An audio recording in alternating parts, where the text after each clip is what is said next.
জাতীয় পতাকা প্রত্যেকটি স্বাধীন দেশেরই একটি করে নিজস্ব জাতীয় পতাকা রয়েছে। আমাদের দেশ ভারতবর্ষেরও একটি নিজস্ব জাতীয় পতাকা রয়েছে। এটি দেখতে খুব সুন্দর।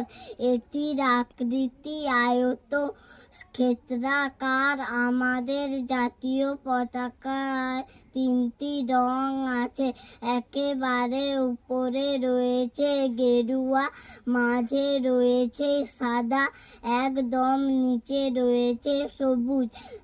জাতীয় পতাকার ঠিক মাঝে রয়েছে গোলাকার অশোক চক্র। প্রত্যেকটি রঙই অর্থবহ। গেরুয়া রং হলো ত্যাগের প্রতীক, সাদা রং হলো শান্তি ও পবিত্রতার প্রতীক, সবুজ রং হলো প্রাণশক্তির প্রতীক এবং মাঝের গোলাকার অশোক চক্রটি হলো প্রগতির প্রতীক। আমরা সবাই আমাদের জাতীয় পতাকাকে খুব শ্রদ্ধা করি এবং গর্ববোধ করি। নমস্কার।